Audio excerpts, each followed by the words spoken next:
The Crithian Empire ruled the galaxy with an iron fist. Their ships moved like silent shadows between the stars, carrying death to any world that dare resist. For 3,000 years, no species have been strong enough to challenge their power. Admiral Vorthak stood in the command center of the Imperial warship Dominion. His 6 arms moved gracefully across the control panels, while his 4 eyes scanned the holographic displays floating in the air. The Crithians looked like giant insects, but they thought like cold machines. Every decision was calculated. Every move was planned. Every battle was won before it began. "Sir," said his aide Thesic, approaching with quick steps, "we have received new reports from our scout ships." Vorthak's mandibles clicked together, making a sound like breaking glass. "What have they found?" "A new species, Admiral. They call themselves humans. They live on a small blue planet called Earth, far out on the galaxy's edge." The Admiral turned his massive head toward Thesic. "Show me the data." Images appeared in the air between them. Thesic pointed to a spinning blue and green world. "This is their home world. Our scouts say they achieved faster-than-light travel only 50 years ago. Very primitive compared to us." Vorthak studied the information. The humans looked weak. They had only 2 arms and 2 eyes. Their ships were made of simple metal, instead of the advanced crystalline materials the Crithians used. Their weapons seemed basic and crude. "What is their military strength?" Vorthak asked. "Limited, sir. They have colonies on maybe 20 worlds. Their total fleet numbers less than 2,000 ships. Most are cargo vessels, not warships." The Admiral's bioluminescent patches glowed brighter, showing his amusement. In Crithian culture, this was like smiling. 2,000 ships? We have destroyed entire civilizations with 10 times that number. Should we send the standard subjugation force? Thesic asked. Vorthak considered this.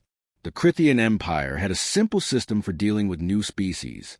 First, they sent scouts to gather information. Then they sent diplomats offering peace in exchange for total surrender. If the species refused, they sent the war fleets. Most species chose surrender. It was logical. Fighting the Crithian Empire was like a child fighting a star destroyer. The smart ones submitted and became slaves. The proud ones fought and became extinct. Yes, Vorthak decided. Send Subjugation Fleet 7. Commander Zelix should handle this easily. Thesic made notes on his datapad. How long should we give them to surrender? Standard protocol. 1 rotation of their planet. If they refuse, Zelix has permission to destroy their colonies until they change their minds. The Admiral turned back to his displays. Somewhere in the depths of space, another species was about to learn why the Crithian Empire controlled half the galaxy. It was always the same story. The new species would panic when they saw the size of the Crithian fleet. Their leaders would realize resistance was impossible. They would surrender to save their people's lives. Sir, Thesic said, still standing nearby, there is something unusual in the scout reports. What? The humans seem to have no unified government. Our spies found hundreds of different nations on their homeworld. Many of these nations appeared to be in conflict with each other. Vorthak's mandibles clicked again. They fight among themselves? Even better. Divided enemies are weak enemies. Yes, sir, but there is more. According to our analysis, these humans have been fighting wars for their entire recorded history. 10,000 years of continuous conflict. The Admiral paused. Most species develop space travel only after achieving peace on their homeworlds. Fighting used too many resources. War made it hard to focus on science and exploration. But humans had somehow managed to reach the stars while still battling each other. Primitive savages. Vorthak decided. Their warlike nature will make them stupid in battle. They probably know nothing about real military strategy. But Thesic looked worried. Sir, our behavioral analysts studied their culture. They found something strange. Humans seem to study war like we study engineering. They have schools dedicated to teaching military tactics. They write books about famous battles. They even make entertainment about warfare. Entertainment? Stories, sir. Music. Games. Much of human culture seems focused on conflict and combat. Vordak dismissed this with a wave of one arm. Cultural curiosities. It means nothing against superior technology and training. The truth was, no species had ever truly challenged the Crithian Empire. The few that tried were crushed so quickly that Vordak had never seen humans fight. He had never watched them die. He had never seen what they did when cornered and desperate. Send the fleet, he repeated. Commander Zelix will add another victory to our records. As Thesic left to carry out the orders, Vordak returned to his work. He had reports to review, strategies to prove, and an empire to manage. The humans were just another small problem to be solved. In the depths of space, Subjugation Fleet 7 began powering up their engines. 700 Crithian warships prepared to teach humanity its place in the galaxy. The crews were confident. The weapons were charged. The victory was assured. None of them suspected they were about to start a war that would shake the foundations of galactic civilization. Commander Zelix watched the planet New Harmony grow larger on his ship's main screen. His fleet of 700 warships moved through space like a pack of metal sharks. This would be easy. The human colony had maybe 50,000 people and no real defenses. Sir, reported his tactical officer Mordek, we are in position above their world. Zelix nodded. His ship, the Death's Edge, was the size of a small city. Its weapons could turn the planet's surface into glass. But that would not be necessary. Humans were smart enough to surrender when they saw his fleet. Open communications, he ordered. The face of a human appeared on screen. The creature looked young, maybe 30 years old by human standards. He had dark hair and calm eyes. This is Colony Administrator Kim Jiho. Can I help you? Zelix leaned forward in his command chair. I am Commander Zelix of the Crithian Imperial Navy. You are now under the authority of the Crithian Empire. Surrender immediately or face destruction. The human's expression did not change. I see. Give me 30 seconds to discuss this with my people. 30 seconds later, Kim Jiho's face returned to the screen. We have talked it over. Our answer is no. Zelix's bioluminescent patches flashed bright red. No species had ever refused so quickly. Usually there were hours of desperate negotiations. Begging, crying, promises to do anything to save their people. You do not understand, Zelix said slowly. We have 700 warships. You have nothing. This is not a battle. This is execution. Kim Jiho shrugged. We understand perfectly. We choose to fight. The screen went dark. Zelix stared at it for a long moment. In 300 battles, he had never seen anything like this. Sir, Mordek asked, your orders? Begin the bombardment. Destroy their military installations. The problem was, humans seemed to have very few military installations. The planet had farms, mining sites, and small towns. Nothing that looked like proper defenses. The first missile struck the colony's communications center. Zelix expected panic. Instead, his sensors detected something impossible. The humans were not running away. They were running toward his landing sites. Sir, Mordek reported, his voice shaking, the humans are attacking our ground forces. With what weapons? Mining equipment, sir. Construction vehicles. Some kind of farming machines. On the tactical display, Zelix watched red dots representing human civilians charge directly at his soldiers. A group of farmers had modified their harvester machine to shoot metal spikes. A construction crew was using their digging equipment to collapse tunnels on Crithian troops. This is impossible, Zelix muttered. Where are their soldiers? Sir, I think everyone on this planet is a soldier. The battle continued for hours. Every time Zelix's forces destroyed a human position, more humans appeared. Children who should have been hiding instead helped adults carry ammunition. Elderly humans who should have surrendered instead built explosive devices from household chemicals. Sir, Communications Officer Vexel called out, I am intercepting human transmissions. Put them on speaker. A woman's voice filled the bridge. This is Park Salmon in Sector 7. My building is surrounded. I am going to detonate the fuel cells. Park Salmon, this is command. Can you escape? Negative, but I can take some of them with me. Zelix listened as a human woman calmly prepared to kill herself to destroy his soldiers. Her voice never showed fear. She sounded almost excited. "Tell Earth," Park Salmon said. "We chose to stand." The explosion lit up the tactical display. 12 Krithian soldiers died with her. Similar conversations filled the radio waves. Humans saying goodbye to their families before charging into certain death. Parents teaching their children how to make weapons from kitchen supplies. Teenagers volunteering for suicide missions. "Sir," Mordheck whispered, "what kind of species fights like this?" Zelix had no answer. In his experience, intelligent beings tried to survive. They negotiated. They surrendered when defeat was certain. They did not smile while dying. But humans seemed to treat death like a game, a contest to see who could kill the most enemies before falling. The colony fell after 18 hours of fighting. Every human was dead, but Zelix's forces had lost 3,000 soldiers against farmers and shopkeepers. "Sir," Vexter reported, "we are receiving a transmission from a human homeworld." Put it through. A different human face appeared on screen. This one was older, with gray hair and hard eyes. "This is Admiral Lee Sunho of the Earth Defense Force. We received Park Salmon's message. Your colony is destroyed," Zelix said. "Surrender now and avoid further bloodshed." Admiral Lee smiled, but it was not a happy smile. "Commander, you just made the biggest mistake in galactic history. You attacked our people. Now we are coming for you. You cannot defeat the Krithian Empire." "Maybe not," Lee admitted, "but we're going to try.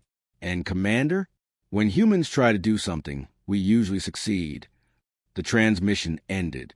Zelix sat in his command chair, staring at the dead planet below. He had won the battle, but something felt terribly wrong. The humans had fought like demons, died like heroes, and somehow made it feel like they had won. In the depths of space, Earth's war fleets were already moving toward Krithian territory. The galaxy's most peaceful species had just become its most dangerous enemy. Admiral Vorthack stared at the reports from New Harmony with growing confusion. His 4 eyes moved across the data streams, but nothing made sense. Commander Zelix had won the battle, but the victory felt hollow and wrong. "Thesic," he called his aide, "show me the casualty reports again." The holographic display updated. 3,000 Krithian soldiers dead. 50,000 humans dead. By the numbers. It was a clear victory, but victories should not feel like this. "Sir," Thesic said quietly, "there's more data you should see." New information floated in the air between them. Intelligence reports from across human space. Instead of surrendering more colonies to save lives, the humans had done something unprecedented. They had declared total war on the entire Krithian Empire. Total war? Vorthack's mandibles clicked nervously. "What does this mean?" "According to our xenobiologists, sir, it means they will fight until either we are destroyed or they are extinct. No negotiations. No surrender. No compromise." Vorthack had never heard of such a concept. In 3,000 years of galactic conquest, every species eventually chose survival over pride. Even the most stubborn enemies would surrender when their homeworld was threatened. "Show me their military capabilities," he ordered. The display changed, showing human ships and weapons. Thesic pointed to various images. "Sir, their technology is not superior to ours, but their approach to warfare is different." "Different how?" "They appear to treat war as a science, sir. Our spies have discovered institutions called military academies where humans study nothing but combat for years. They learn about battles from their history, analyze different strategies, and practice fighting in simulated wars." Vorthack studied the data. Humans had schools dedicated entirely to war. Most species learn to fight only when necessary. But humans seem to prepare for war constantly, even during peacetime. "Sir," Intelligence Officer Kvalek approached with another report. "We have analyzed human entertainment and culture. The results are disturbing." "Explain."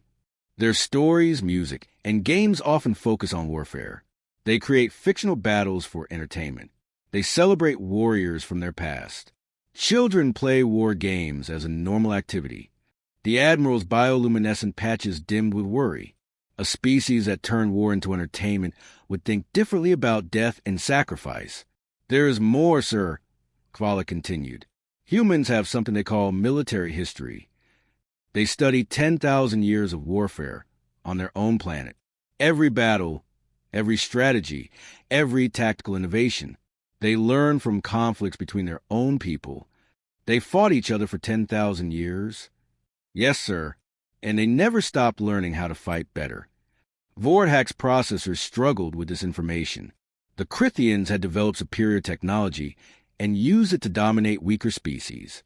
But humans seem to have developed superior tactics through constant practice. Show me their current military movements, he ordered. The galactic map appeared, showing human fleet positions. Red markers indicated Krithian forces. Blue markers showed human ships. The pattern made Vorhack's heart skip beats. Sir, Thesic reported, their fleets are not moving to defend their colonies. They are advancing toward our territory. All of them? Yes, sir. Every human warship, from every colony and the homeworld. They appear to be concentrating their entire military into one massive fleet. Vorhack studied the tactical display. In normal warfare, species divided their forces to protect multiple locations. But humans were abandoning their defensive positions to launch one coordinated attack. Sir, Kvalek added, we intercepted human military communications. Their strategy appears to be what they call strike the head of the snake. Meaning, they plan to attack our homeworld directly, sir. They believe if they destroy our central command, the Empire will collapse. The Admiral's mandibles clicked rapidly. This was not how galactic warfare worked. Civilized species fought for territory, resources, or strategic advantage. They negotiated. They made deals. They found compromises that let both sides survive. But humans seem to think war was a problem with only one solution: complete destruction of the enemy. Sir, Thesic said carefully, there is something else.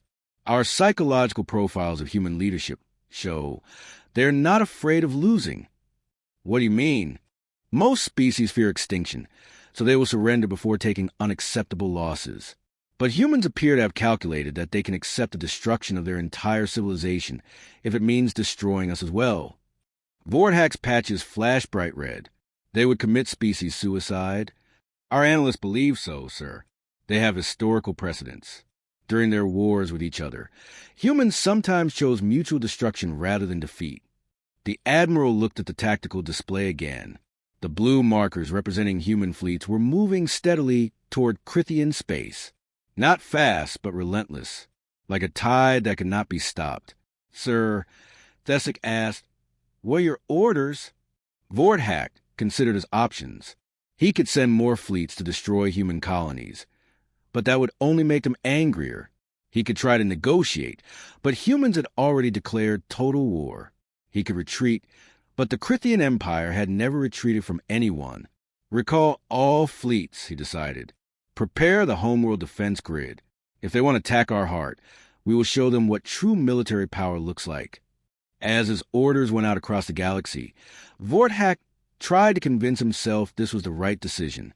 The Krithian homeworld had defenses that had never been tested because no enemy had ever come close to threatening them.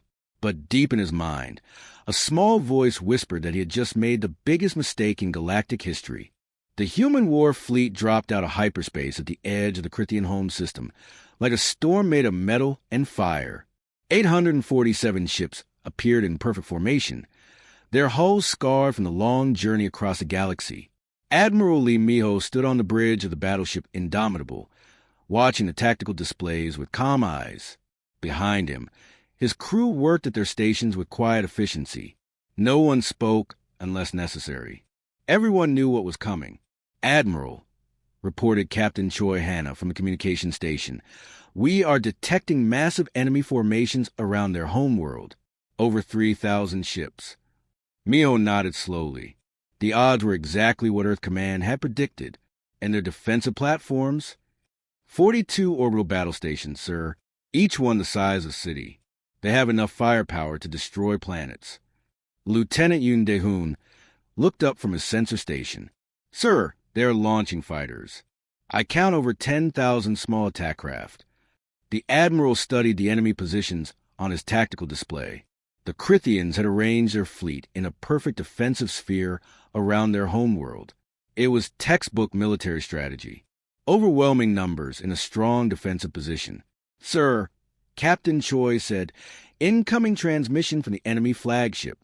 Put on screen, Admiral Vorthak's alien face appeared on the main display. His 4 eyes gleamed with confidence, and his mandibles clicked in what humans had learned was Crithian laughter.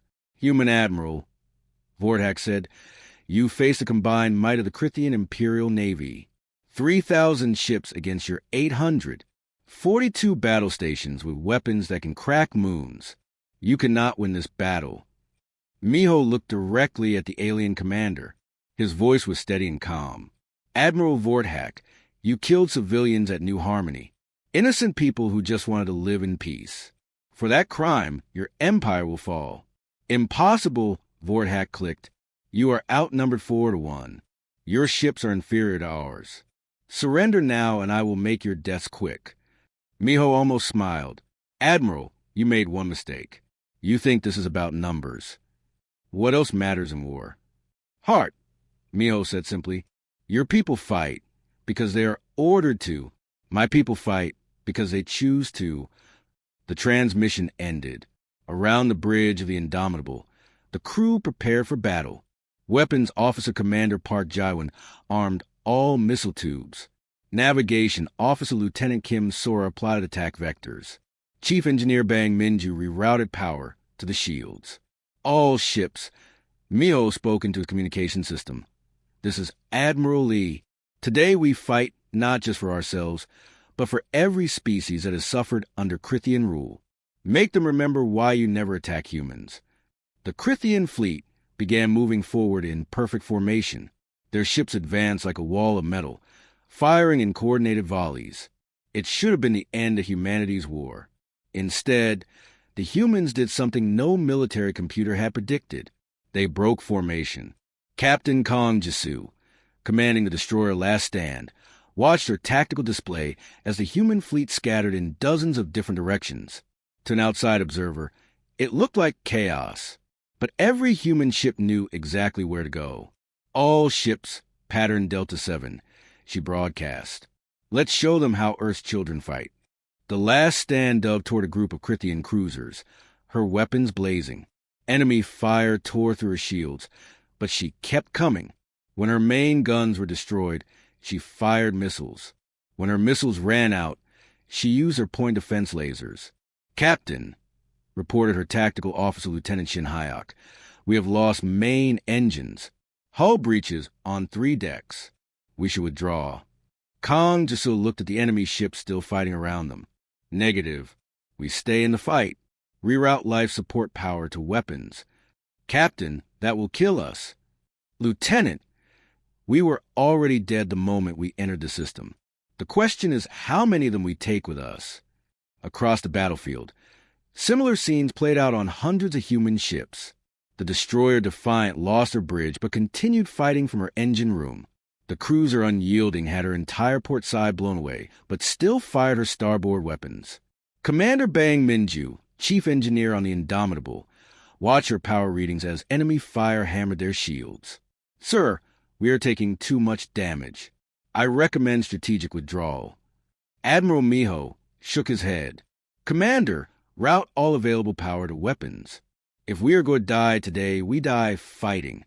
The Crithians had never seen anything like it. Their ships fought with calculated efficiency, withdrawing when damaged, preserving their forces for maximum strategic advantage. But human ships fought like wounded animals, becoming more dangerous as they took damage. Sir, Lieutenant Yoon reported from his sensor station, the Crithian formation is beginning to break apart. They cannot adapt to our tactics. On the tactical display, the perfect Crithian sphere was dissolving into chaos. Their ships tried to maintain formation while individual human vessels attacked from impossible angles. Every time the Crithians adjusted their position, the humans had already moved to exploit the weakness.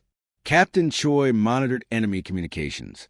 Sir, I am intercepting Crithian transmissions. Their fleet commanders are requesting permission to retreat. Admiral Miho watched the battle rage on his screens. Human ships were dying, but they were taking Krithian ships with them. Most importantly, the enemy was beginning to understand something that would haunt them forever. Humans did not fight to win. They fought to make sure their enemies lost. The Battle of Krithia ended 18 hours after it began. The orbital defense platforms floated in space as twisted metal. The Krithian home fleet was gone. Admiral Vorthak's flagship drifted powerless, its engines dead and its weapons silent. Admiral Lee Miho stood in the ruins of the Krithian Imperial Command Center, surrounded by broken holographic displays and shattered crystal walls. Before him knelt the surviving members of the Krithian High Council, their bioluminescent patches flickering weakly with fear. Counselor Vothis, the eldest of the survivors, raised his massive head. "You have won. Human, what are your terms?" Miho looked at the alien leader for a long moment. Around them, human Marines stood guard with their weapons ready. The smell of smoke and ozone filled the air. Through the broken windows, fires burned across the Krithian capital city. "Your empire is finished," Miho said quietly. "Your fleets are destroyed. Your armies are defeated. Your people are at our mercy. Will you exterminate us?" Vothis whispered. The admiral studied the cowering aliens. They expected death. In their minds, this was how galactic warfare ended. The winner killed the loser and took their territory. "No," Miho said finally. "We did not come here to commit genocide." The Krithians looked up in shock. Their mandibles clicked with confusion. "You could kill us all," another counselor said. "Why would you show mercy to your enemies?" "Because," Miho replied, "we are not like you. We do not conquer to rule. We fight to protect." Over the following months, humanity did something that shocked the galaxy. Instead of enslaving the Krithians, they offered them freedom. The Terran Accord was signed on Earth, establishing a new galactic government based on cooperation rather than conquest. Captain Park Geo stood on the bridge of the peacekeeping vessel New Harmony, named after the colony that had started the war. His ship patrolled what had once been Krithian space, now free and independent worlds trading peacefully with their neighbors. "Captain," reported his communications officer Lieutenant Kim Yuna, "we are receiving the daily sector report." "Go ahead." "All trade routes secure, sir." The cargo ship Peaceful Journey reports safe passage through the Vorthak system. The medical supply convoy reached the Thessic colonies without incident. Park nodded with satisfaction. Former Krithian worlds that had been military outposts were now thriving trade centers. Species that had been enslaved for centuries were building their own governments and economies. "Sir," Lieutenant Kim continued, "we also received a message from Admiral Lee. The latest war crimes trials have concluded. 3 more Krithian commanders have been sentenced to rehabilitation rather than execution." The human approach to justice puzzled many species. Instead of executing war criminals, humans had established rehabilitation centers where former enemies learned about cooperation and peaceful coexistence. Even Admiral Vorthak, after serving his sentence, now worked with human diplomats to help other species avoid conflict. On the bridge of the research vessel Scientific Progress, Dr. Choi Minsu studied data from across the galaxy. His team had been monitoring how different species reacted to the new galactic order. "Doctor," his assistant Lee Hyjin called out, "the latest surveys are complete." "What do they show?" "Trade between species has increased by 400%. Military conflicts have decreased by 92%. Most interesting, sir, is that several species have started adopting human-style diplomatic methods." Dr. Choi smiled as he reviewed the data. The galaxy was learning that cooperation was more profitable than conquest. In the deepest archives of the galactic database, xenobiologist Dr. Yoon Siljin updated humanity's official entry. The old classification had listed humans as unknown threat level and primitive species recently achieved FDL. The new entry was much different. Species, human Homo sapiens. Classification, alpha-level civilization. Military threat, maximum, do not engage in hostile action. Diplomatic status. Peaceful contact protocols strongly recommended. Notes. Humans possess unmatched tactical flexibility and psychological resilience. They treat warfare as both science and art, with 10,000 years of continuous military experience. However, they consistently choose cooperation over conquest when possible. Species that maintain peaceful relations with humans report significant benefits in trade, technology sharing, and protection from hostile forces. Warning: humans form extremely strong emotional bond with allies and will risk their own extinction to protect friendly species. They do not forget attacks on civilians and will pursue justice across galactic distances. Recommend avoiding any actions that humans might interpret as threatening innocent life. Admiral Lee Miho, now serving as Earth's ambassador to the Galactic Council, stood before representatives from 200 different species. The great assembly hall buzzed with dozens of different languages as aliens discussed trade agreements, scientific cooperation, and mutual defense pacts. "Friends," Miho said, and the hall fell silent. 5 years ago, this galaxy was ruled by fear. The strong preyed on the weak. Entire species lived as slaves. Today we have something better. He gestured to the diverse crowd before him. Today we have choice. Every species can determine its own destiny. Every world can trade freely with its neighbors. Every child, no matter what species, can grow up in peace. From the audience, former Counselor Vothis raised a hand. The old Crithian had become one of humanity's strongest supporters. "Ambassador Lee," he said, "why did humans choose to build this instead of an empire?" Miho smiled. "Because empires fall, Counselor, but communities endure forever." The galaxy had learned the most important truth about humanity. They were the species you never wanted to fight, and once you stopped fighting them, they became the friends you never wanted to lose.